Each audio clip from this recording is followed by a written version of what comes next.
Hi, and welcome to Best in Tesla. The transition to EVs is not just a technological shift, but involves significant strategic, financial, and operational challenges, making it a complex and risky endeavor for the legacy automakers. So, in this video, I will show you a list of 10 things that are making this shift to EVs extremely difficult, if not impossible, for the legacy automakers. So, let's check them all out and let's dive right in.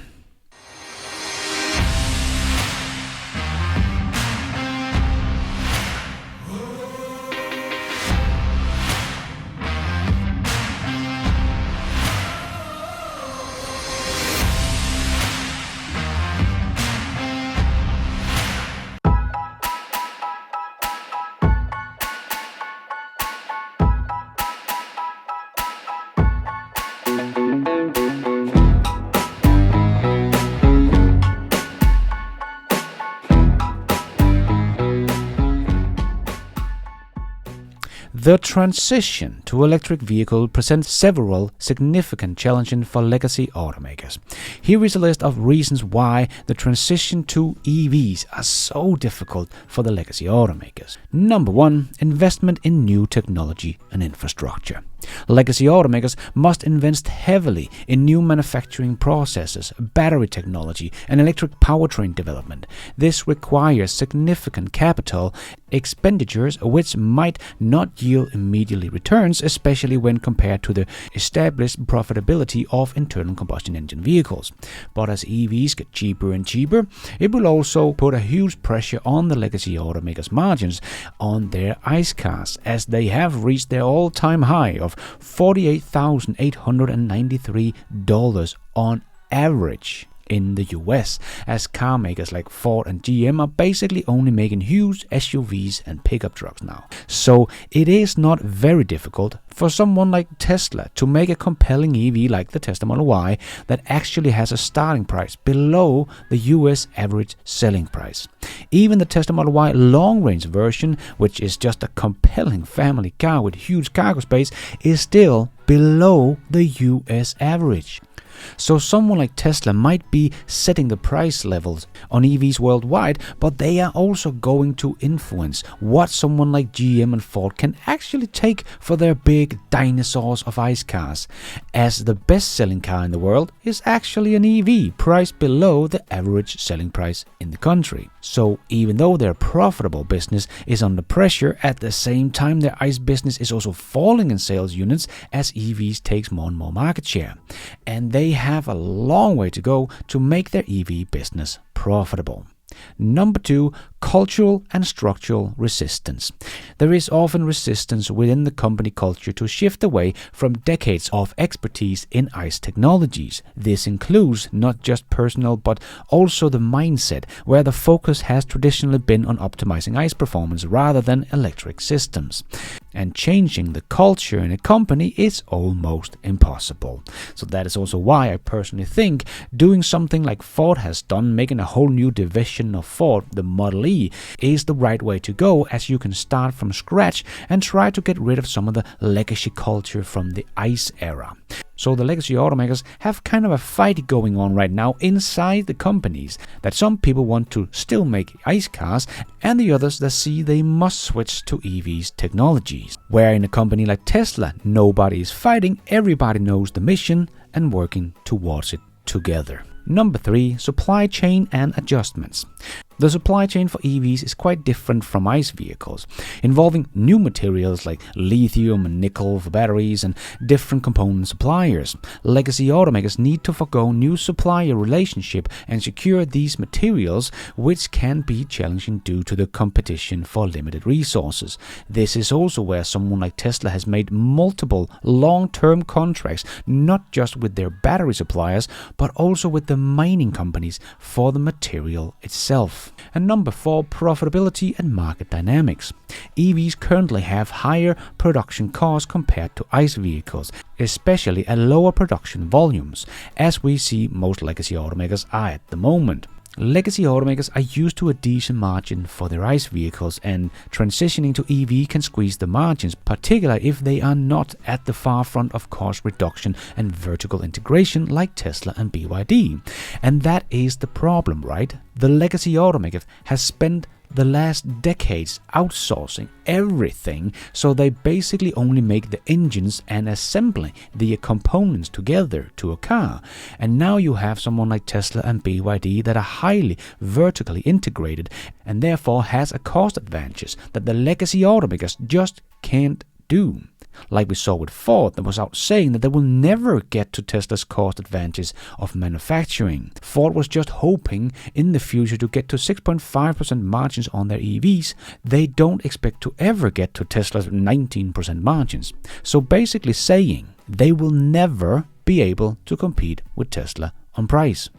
So legacy automakers has tried to compensate over the last 5 years for the loss in sales and rising costs by just raising the price of their ICE cars by 30% in just 5 years. But as I said in the beginning, they have probably reached the end of the line now on how much they can raise the prices, as Tesla said with their best-selling car in the world at a much more affordable price than their expensive big SUV and pickup trucks. And one of the reasons Tesla can do this and still earn money on the cars is Tesla's innovation in manufacturing, as the old guys have just been doing their manufacturing the way they have always been doing it. Nothing has pushed the big guys to innovate. So they didn't. Until now, but now it might be too late. And number 5, software and electronics integration. Modern EVs require sophisticated software for battery management, vehicle control, infotainment system, and over-the-air updates, areas where legacy automakers often lag behind newer tech-focused companies. This gap requires either a rapid in-house development or strategic partnership with tech firms, which adds complexity and cost, just like we have seen with Volkswagen that spent $6 billion to buy Carrot, the software company, and hired their 10,000 software engineers to build them an operating system. But that software turned out to be a disaster, so now they have also partnered up with Xpeng and Rivian to try to get help to make good software, as they have been unsuccessful in doing that themselves. As Tim Farley, Ford CEO, also said, they have never made software before. So this is a big challenge for the old legacy automakers that they need to overcome, or they will simply not be part of the future of the software-defined vehicles. And number 6, dealers network and sales model. The traditional dealership model, where dealerships profit from selling parts and service, face disruptions with EV due to the less wear and tear and over-the-air updates, reducing service needs. Dealers might resist pushing EVs if they see potential drop in their service revenue, and the direct-to-consumer model adopted by some EV makers like Tesla challenge this established network. The problem is that dealerships hardly earn any money selling cars, and neither does the old automaker. What they earn money on is maintenance, service, loans, insurance. There is something called service absorption, and that is how much money the dealership earns on service.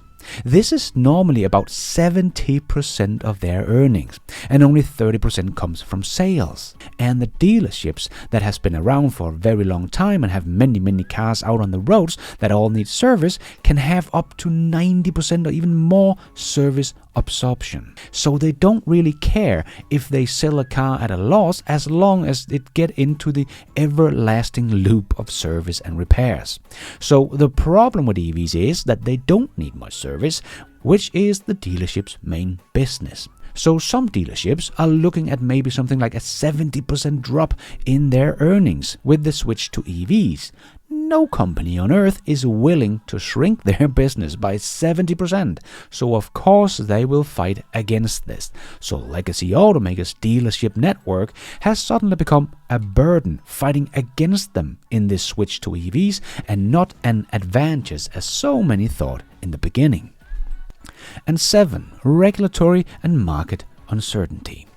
policies change, like the shift in EVs incentive and regulations, can impact market demands unpredictably. Legacy automakers must navigate these uncertainties, which can affect their long-term planning and investment decisions, like we have just seen an example of in Germany, where the EVs incentive stopped in December 2023, which have made the EV sales in Germany drop by 26% in 2024 so far.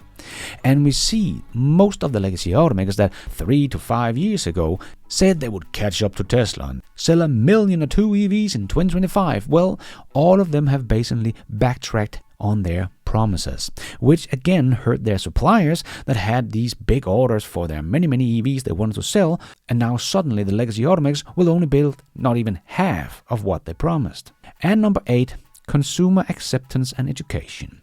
There is still a significant portion of the market that is cautious or uninformed about EVs. Educating consumers about EVs benefits, dealing with the range anxiety, and ensuring a robust charging infrastructure are ongoing challenges that requires coordination beyond the automaker's control. This is also something many Tesla bulls have been talking about. They would love Tesla to do advertising about the benefits of EVs, but this is also hurting the legacy automakers much more than someone like Tesla. Legacy automakers have dealerships that don't want to sell their EVs and therefore don't want to educate their customers about the benefits of owning an EV. Tesla's employers of course do. But the dealerships would rather get yet another ICE cars on the road in their loop of service and repairs. And number 9, competition from new entrants. Legacy automakers are now competing with new players like Tesla and Chinese manufacturers like BYD and many more, who have started with a clean slate in the EV technology, often leading to more innovative and cost-effective solutions. This competition put pressure on legacy firms to innovate faster or risk losing market share. Also because, unlike Tesla back in the days, it didn't really have competition. Well, the legacy automakers aren't just up against competitors, they are up against Tesla, that makes more profits on their EVs than the legacy automakers do on their ICE cars, and are offering the best-selling car in the world with a 0 to 60 like a sports car, with safety that is unmatched by legacy automakers, with the charging infrastructure already in place with fast and reliable chargers. Or you can even just charge at home, making it much more convenient for your daily driving than an ICE car can ever be, with a huge cargo space and world-leading infotainment system and driver assist features. And this superior car, in my opinion, is less than the average selling price from the likes of Ford and GM in the US. So it's not only regulatory and marketing uncertainty, but competition like Tesla that they are uncompetitive against.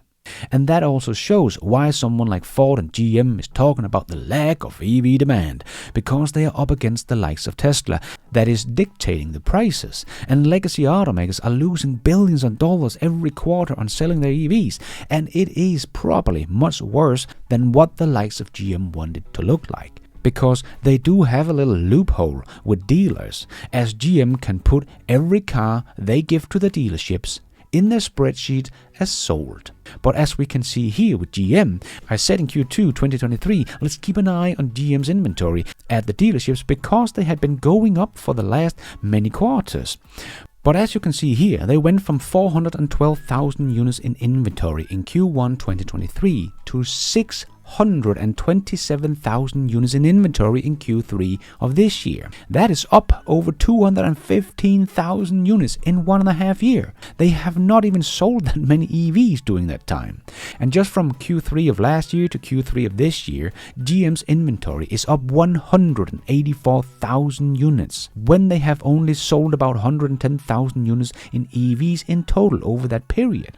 So even though they try to make it look like they are still selling pretty well, and their downward trend is not continuing, well, we can take about 200,000 units from their sales over the last couple of years and see how their balance sheet actually looks. And we have even seen in 2023 that most legacy automakers in the US inventory has gone up by hundreds and some even by thousands of %. They have a huge inventory problem. GM has a whole Volvo company in inventory at the moment. Try to let that one sink in. And number 10, legacy cost and commitments.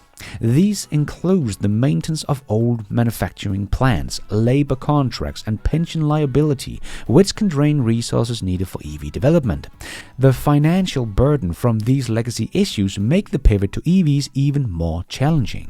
And it is not just the maintenance of the old plants, it's also the refurbishment of them to become EV factories. We have seen Volkswagen take 26 months and spend $1.3 billion to retool their Zwickau factory to produce the ID.3. And that was just one factory, and Volkswagen Group has over 135 factories worldwide, and at the same time winding down their ICE engines without the suppliers going bankrupt in the process, so they will still be alive to do maintenance and repair on billions of cars they have sold over the years that are still on the street and still under warranty. That is not going to be an easy task.